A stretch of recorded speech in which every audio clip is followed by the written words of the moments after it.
Alors je suis ici parce que je suis jeune et que je fais de la politique, mais ça avait vraiment mal commencé pour moi.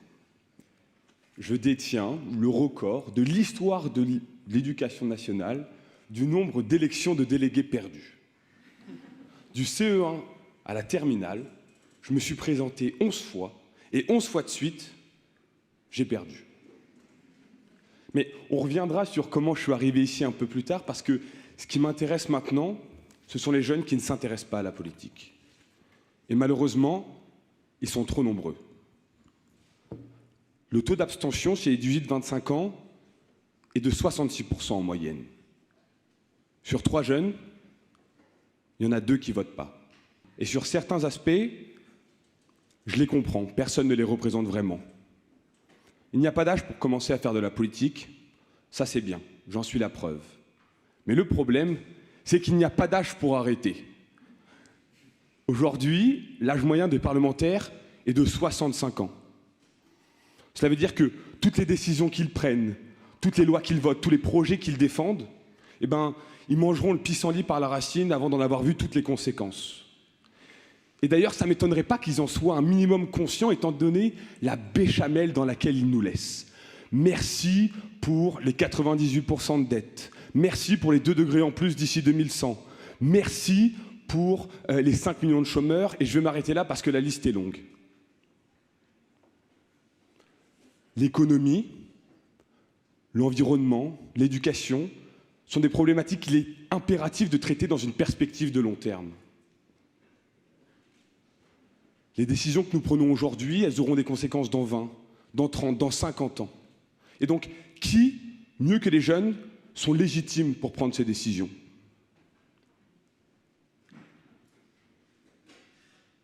On entend beaucoup dire que les jeunes ne s'intéressent plus à la politique. Peut-être. Mais c'est avant tout parce que la politique ne s'intéresse plus aux jeunes. Et oui, pourquoi y a-t-il un ministère de la jeunesse et des sports? Pourquoi pas un ministère de la jeunesse et de l'économie? Ou de la jeunesse et de la défense? Ce sont pourtant nous, les futurs créateurs d'entreprises, les agriculteurs, les militaires de demain. Jamais une génération n'a été aussi informée, sollicitée, demandeuse d'engagement que la nôtre. Pourtant, les jeunes en politique aujourd'hui ne sont souvent qu'un alibi. Alors on en prend un qu'on met sur la liste du maire sortant en position non éligible pour faire bonne conscience, pour faire bonne figure, se donner bonne conscience, essayer de grappiller quelques voix. Et ça, ce n'était plus possible. Je me suis donc présenté pour les élections municipales à Saint-Cloud en 2014 avec 35 amis et amis d'amis. Ils avaient tous moins de 25 ans et venaient de tous les horizons politiques, de la gauche à la droite en passant par les écolos et le centre. Nous avions tous des parcours différents. Il y avait là des futurs médecins, des futurs avocats, mais aussi une photographe, un informaticien, un cuisinier, et plus globalement des jeunes qui s'en tapaient le coquillard de la politique, qui n'auraient jamais mis les pieds dans un isoloir et qui d'un coup sont devenus candidats. Ensemble, chacun apportant sa pierre à l'édifice, nous avons construit notre projet. D'abord le nom, Allons enfants, pour la fougue, le clin d'œil à la Marseillaise, un peu d'autodérision et une piqûre de rappel au Front National qui n'a pas le monopole des symboles de la nation.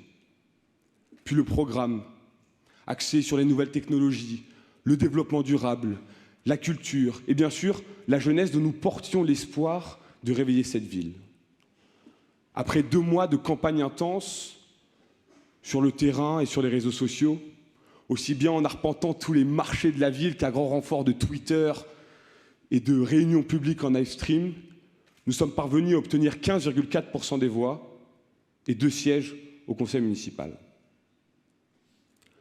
Et cerise sur le gâteau, la montée historique de la participation a éjecté le Front National de ce même conseil.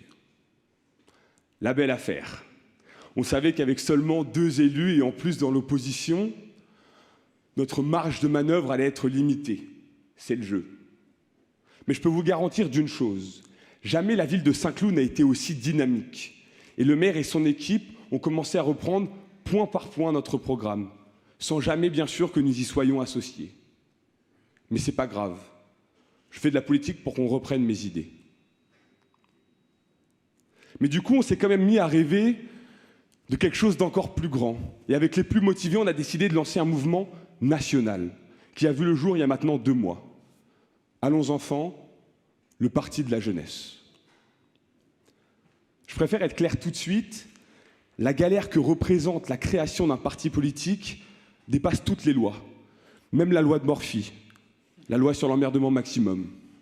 Mais on avait à cœur de montrer que ce qui s'était passé à Saint-Cloud, c'était pas que du buzz, pas qu'un coup de com', que le projet qu'on portait, que l'idéal qu'on défendait pouvait s'appliquer partout et s'adresser à tous. Les règles du jeu, elles étaient les mêmes, que des jeunes, de tous les horizons politiques, de tous les milieux, mais avec cette fois-ci le challenge supplémentaire de s'importer partout en France. Aujourd'hui, nous sommes plus d'une 60aine à s'occuper du parti au quotidien, avec plus d'une 100aine d'ambassadeurs qui relaient notre message sur l'ensemble du territoire et bientôt 500 adhérents. Et nous allons continuer à grossir pour atteindre en 2020 notre objectif, mettre 10 000 jeunes dans les conseils municipaux de France. Le choix de la ville comme objectif électoral est extrêmement important. Tout d'abord parce que c'est à cette échelle que la présence d'1, 2, 3 jeunes peut réellement avoir un impact, peut réellement faire la différence. Et on l'a vu à Saint-Cloud. Mais c'est aussi parce que c'est à cette échelle que le clivage gauche-droite est le plus insignifiant. Il en est même contre-productif. Les partis n'ont rien à faire dans les mairies. Et oui, que vous soyez un maire Les Républicains de la Roque d'Enterron ou un maire socialiste de la préfecture du Gers, vous êtes confrontés aux mêmes problèmes. Et pire encore, aux mêmes solutions. Il n'y a pas 200 manières de gérer le tri sélectif, l'éclairage de Noël, l'éclosion de start-up. J'aime d'ailleurs rappeler que la séparation entre la gauche et la droite date de 1792, à une époque où il fallait s'exprimer pour ou contre la mort du roi. Alors, si quelqu'un arrive à trouver le rapport entre la décapitation de Louis XVI d'une part et vos ordures ménagères de l'autre, je suis preneur. Mais il n'y a pas que sur le clivage partisan que notre système politique est obsolète. Prenons l'exemple des départements. Leur délimitation actuelle date de Napoléon, qui avait réalisé ce découpage sur un unique critère, la possibilité de traverser un département en une journée de cheval. Mesdames, Messieurs, l'organisation territoriale de la France repose sur les performances d'un canasson il y a 200 ans. Alors, à un moment où on nous parle de la dette, de la multiplication des strates administratives, je trouve que notre millefeuille territorial a un arrière-goût de crottin. Mais c'est dans l'exercice de la démocratie que le fossé entre nos institutions vieillissantes et la réalité contemporaine de nos sociétés est le plus marquant. Sur ce point-là, la politique a une révolution de retard. Aujourd'hui, un parti, un homme, propose un programme et nous nous contentons de voter pour ou contre. Mais la révolution digitale transforme en profondeur notre société. Elle offre la possibilité à chacun de s'exprimer librement, de manière immédiate, sur tous les sujets possibles. Ce que Allons enfants propose, pour reprendre un terme un peu à la mode en ce moment, c'est d'uberiser la politique, de renverser la pyramide. Et ainsi, ça serait à nous, les citoyens, de proposer nos idées et aux candidats de choisir pour lesquels ils souhaitent se battre et nous représenter. Mais le plus merveilleux, c'est que la révolution digitale est aussi une formidable opportunité pour les élus. Elle leur offre la possibilité d'avoir un panel gigantesque d'idées nouvelles, on y reviendra juste après, mais aussi, par exemple, de mieux communiquer avec leurs administrés et avec les outils de big data, de mieux cerner leurs problèmes et bien sûr, de mieux y répondre. La politique, c'est faire vivre ensemble des gens différents. C'est votre quotidien, c'est votre vie, c'est votre ville. Et dans cette optique-là, le plus grand think tank de France, c'est vous. Tout le monde a des idées, je vous le promets. Et d'ailleurs, on va essayer ensemble quelque chose. Vous allez tous fermer les yeux, juste 30 secondes. Allez-y, fermez les yeux, n'ayez pas peur. Vous allez vous imaginer dans votre ville. Et est-ce qu'il n'y a pas quelque chose que vous souhaiteriez améliorer, que vous souhaiteriez changer, quelque chose que vous souhaiteriez voir apparaître ou disparaître? Allez-y, quelques secondes.